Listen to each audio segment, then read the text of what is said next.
Mr. Xiao? Ayan, ikaw kasi. Imbes na lagpasan, nag-hello-hello ka pa. Ayan, dinedma ka tuloy.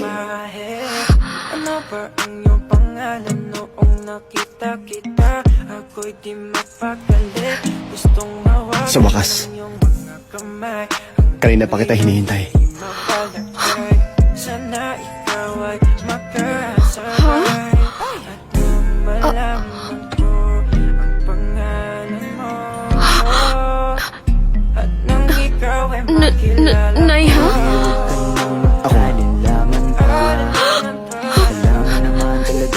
Naku, mabuti na nga lang hindi ako nag-heels. Kung hindi sigurado nagkanda-tumba-tumba na ako sa sobrang pagkabigla. Naiha, Xiaonai, Xiaonai, Naiha. Naiha, Xiaonai, Xiaonai, Naiha. Paano naging si Xiaonai si Naiha?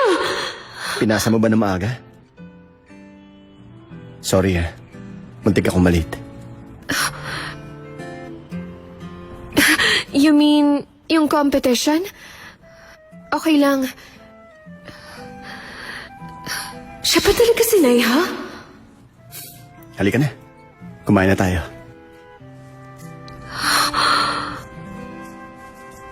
Hala, paano kaya kung may lumitaw pa ritong ibang Naiha? Kung sa Xiaonai nga si Naiha, grabe, parang panaginip lang tong lahat.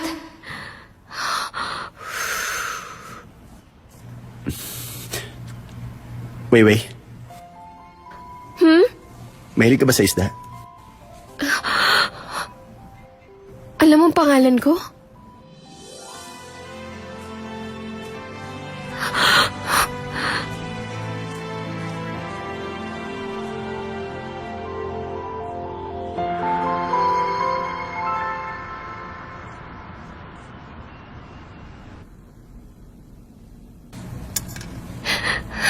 Thank you, sir.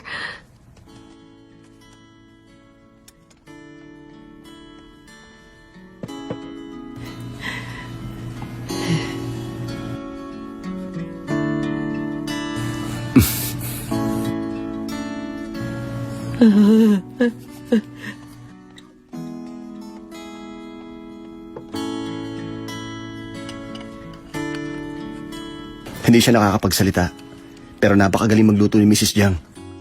Hindi nagluluto ang parents ko, kaya bata pa ako, mas madalas akong kumain dito kaysa sa kantin. Since you were young? Ano pang gusto mong kainin? Okay na.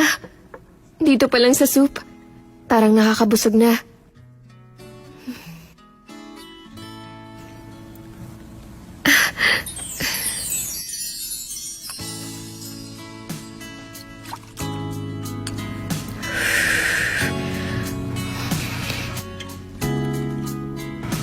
Hinaluan ba tong soup ng Chinese medicine?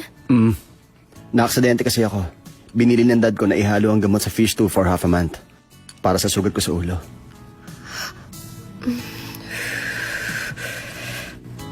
Naging prof ko siya. Yung father mo si Professor Xiao. Nakakantok ba siya? Well, kahit very academic ang tinuturo niya, okay naman siya. Kapag nagkukwento siya ng archaeological experiences niya, very interesting din. Nag-attend din ako ng klase niya. Hindi mo na kailangan magpaka-formal. Right. At one time, magkatabi pa tayo nun. Alam ko. Alam niya? Ano kayang ibig niya sabihin doon? Kaso master siya. Bale wala mga ordinaryong tao sa paningin niya.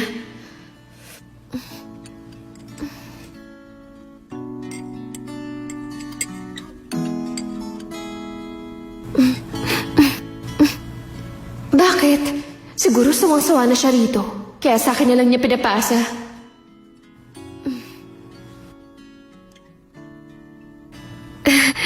Hindi. Hindi naman siya yung tipong gagawa ng ganun sa akin. Mukhang mabait lang talaga siya.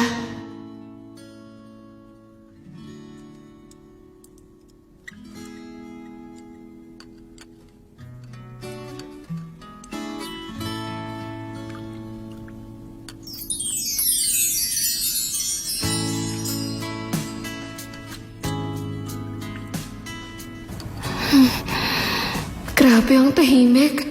Dapat pa mauna akong magsalita. Parang ibang-iba si Shaunay kumpara kay Naiha na nakakausap ko online. Ngayon parang mas mahirap siyang abutin. Ay, tumigil ka na nga dyan. Ang balita ko ang parents niya, parehong academics. Baka may house rules sila na bawal magsalita habang kumakain. The more you talk, the more mistake you'll make. Irereserba ko na lang for later.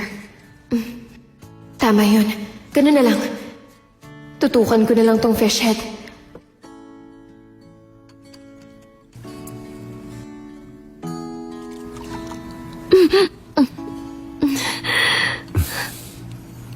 Masarap ba?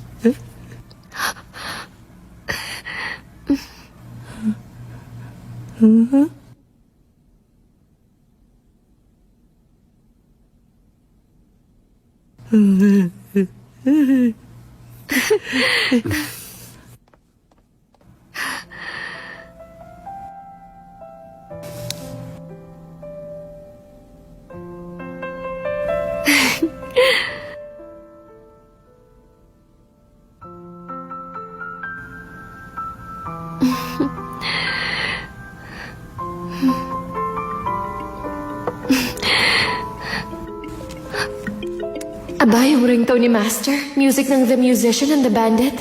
Naalala kaya niya dyan? Yung panahon nung na-kidnap siya? Hello, Shaunay. Nasaan ka na? Last game na, darating ka ba? 7 p.m. pa naman, di ba? Ang aga pa. Aga mo ang dating, hinihintay ka na ng lahat eh. Nasaan ka ba? Pumunta ka na. Busy ako. Busy ka? Ano ba yan? Eh kung bitbitin mo na lang yan at dito mo natapusin. Bagong racket ba yan? May kadate ako. Oo, kadate?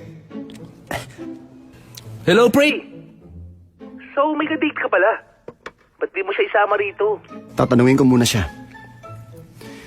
Gusto mo manood ng final game namin? Basketball.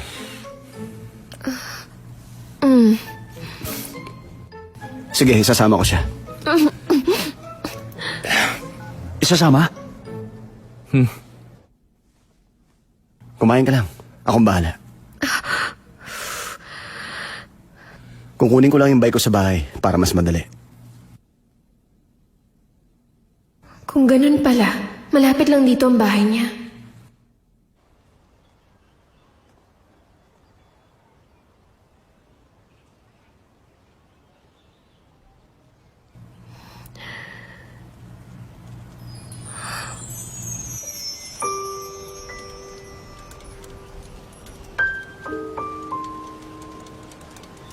Wow! Hindi lang pala siya bagay na nakasakay sa kabayo. Pati sa bike bagay rin siya.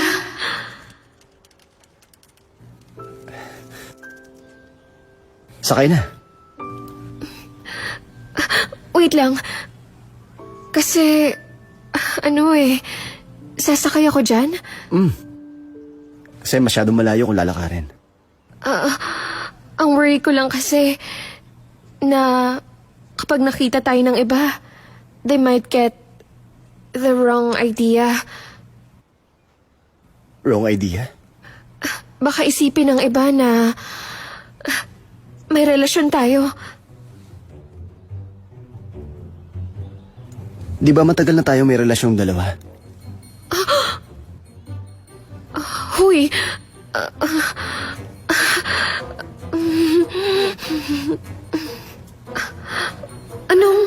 Kailan pa kami nagkaroon ng relationship? Kahit na yun ang dream ko talaga. Ayoko naman magsimula kami sa ganitong paraan. Pero kung tutuusin, talagang plano ko makipag-close ng deal sa kanya. At ngayon, biglang yun ang sasabihin niya sa akin. Ako ang matatalo pag hindi ko siya tinanggap. Pag pumayag ako, talo rin ako. Pag umayaw ako, talo pa rin. Teka nga muna, bakit ganon? Hindi, mali. Teka, i-delete mo muna lahat. Huwag kang patatangay sa sinabi ni Master. Dapat lagi kang may escape hatch. Kunwari hindi ko siya narinig. Didistansya ako sa kanya. Tama. Magbabike na lang kami. Pag naglakad kami, mas marami makakasalubong